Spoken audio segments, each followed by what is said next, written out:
आप सभी लोगों को जय श्री राम, जय राम, जय जय राम। युवा जागृति अभियान का 340वां दिन। तो जैसा कि आज के दिन हम अपने लेग के लिए वर्कआउट करते हैं, लेग के लिए कुछ स्पेशल स्क्वाट लगाएंगे। जैसा कि पहला दिन, दूसरा दिन, तीसरा दिन, तो आज 340वां दिन हो गया। कहने का मतलब ये है कि 340 दिन पूरे हुए। इसमें जो कठिनाई मुझे समझ में आई, वह कठिनाई है ब्रह्मचर्य के पालन की नहीं। वह कठिनाई है किस प्रकार से आप लोगों के समक्ष प्रस्तुत किया जाए। ये जो वीडियो के माध्यम से सारे दिनचर्या का जो प्रस्तुतिकरण कर रहे हैं, यह मुझे ज़्यादा कठिन लगा है, क्योंकि कभी कभी ऐसी परिस्थिति भी आई है जिसमें रिकॉर्ड करने का कोई व्यवस्था भी नहीं हो पाता था। कभी कभी ऐसी भी परिस्थिति आई है कि फ़ोन खराब हो गया है। कभी कभी ऐसी परिस्थिति आई है बैटरी डिस्चार्ज हो गई है। तो कठिनाई तो यहाँ पर थी। ब्रह्मचर्य के पालन में कोई भी कठिनाई नहीं है, परंतु परंतु यह प्रस्तुतिकरण आवश्यक भी है, क्योंकि जो हमारे भाई बंधु हैं उन्हें इस प्रस्तुतिकरण से प्रेरणा मिलती है। वह भी बड़ी निष्ठा से ब्रह्मचर्य का पालन करते हैं, क्योंकि जब हम ब्रह्मचर्य का पालन करते हैं तो हमारे शरीर के भीतर एक बल बढ़ता है, उत्साह बढ़ता है। और जो व्यक्ति उत्साहित रहता है वही अपने जीवन में आगे बढ़ सकता है और नए नए कार्य कर सकता है, राष्ट्र के लिए अच्छे विचार प्रकट कर सकता है, उस विचार पर अच्छे कार्य कर सकता है। तो आइए सबसे पहले करते हैं शंखनाद।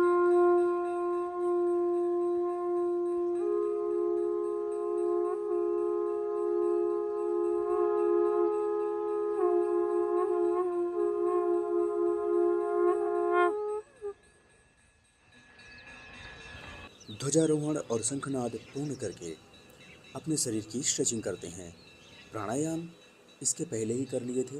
गंगा मैया जी के तट पर जब बैठते हैं स्नान करके, वहीं पर प्राणायाम कर लिए थे।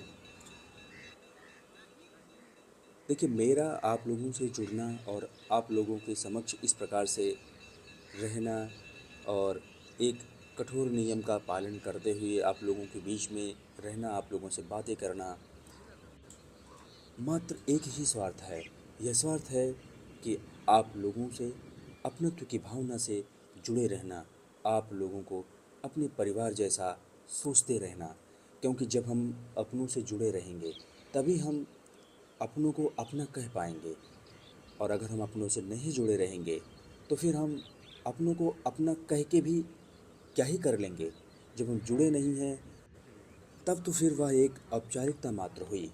तो इसलिए मैं यही चाहता हूँ कि भारत का प्रत्येक युवा, प्रत्येक नागरिक अपनी विशेषता को समझे कि उनकी क्या विशेषता है और उनका इस राष्ट्र में क्या भागीदारिता है और उनका क्या दायित्व है। जब हम इस प्रकार से अपने राष्ट्र के प्रति समर्पित होंगे और चिंतन करेंगे, तब जाके हमारा यह भारतवर्ष महान होगा, तब जाके हमारा यह भारतवर्ष शक्तिशाली होगा, तब जाके हमारा यह भारतवर्ष एक परिवार होगा। मैं तो यही मानता हूँ कि हर व्यक्ति अपने आप में विशेष है, महान है, बस वह अपनी महानता को समझ नहीं रहा। जिस दिन वह व्यक्ति अपनी महानता को समझ गए, समझिए यह भारतवर्ष अपने चरम अवस्था पर होगा, अपनी महानता के चरम अवस्था पर होगा। हमारी सबसे बड़ी भूल यही है कि हम भाग दौड़ की इस रेस में अपनों को रौंदते हुए आगे बढ़ रहे हैं।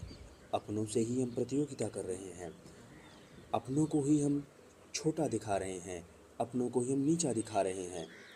यही है हमारे देश का सबसे बड़ा पतन। यदि इस पतन से हमें बचना है तो हमें सबको साथ में लेके चलना होगा, तब तो एक राष्ट्र कहलाएगा ना। यदि हम सिर्फ अकेले चलना चाहते हैं, अकेले आगे बढ़ना चाहते हैं, तो फिर यह तो एकता नहीं हुई, फिर तो यह तो स्वार्थ हो गया। इसलिए आप जैसा कि देखते होंगे, शुरुआती समय में मैं अकेले ब्रह्मचर्य का पालन कर रहा था, क्योंकि वह एक व्यवस्था थी।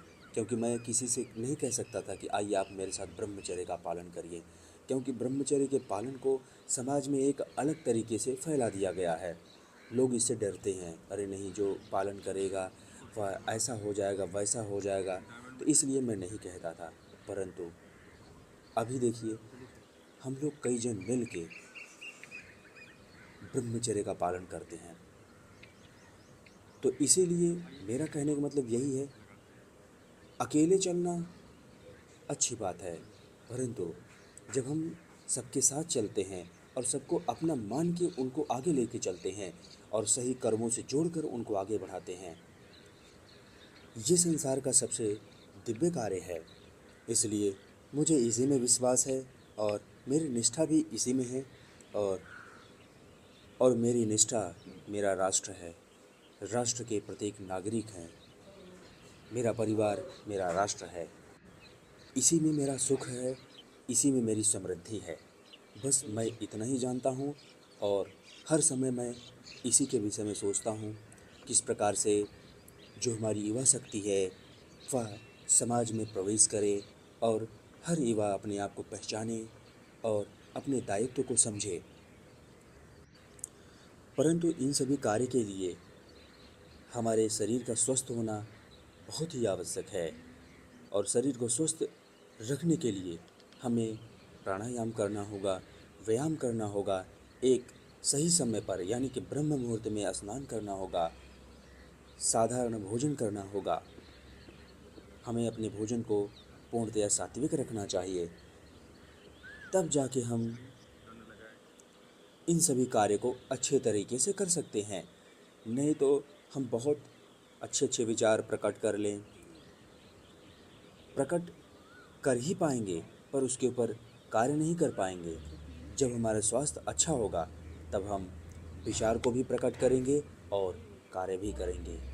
यही है हमारे स्वास्थ्य की सबसे बड़ी विशेषता।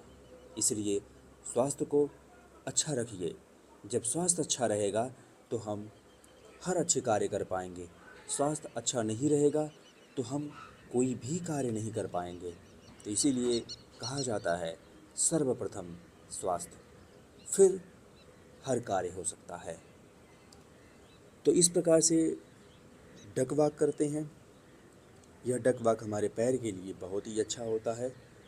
डक वॉक पूरा करने के बाद थोड़ा सा आराम करते हैं। आराम करने के बाद लगा लेते हैं पावर पुशअप। तो इस प्रकार से पावर पुशअप में सिंगल क्लैपिंग पुशअप लगाते हैं और थोड़ा सा आराम करते हैं और व्यायाम के अंत में लगाते हैं फ्लाइंग पुशअप। तो इसी फ्लाइंग पुशअप के साथ आज का व्यायाम यहीं पर समाप्त करते हैं। बोलिए सियावर रामचंद्र की जय। हर हर महादेव, जय शिव शंभो। बोलिए भारत माता की जय। भारत माता की जय।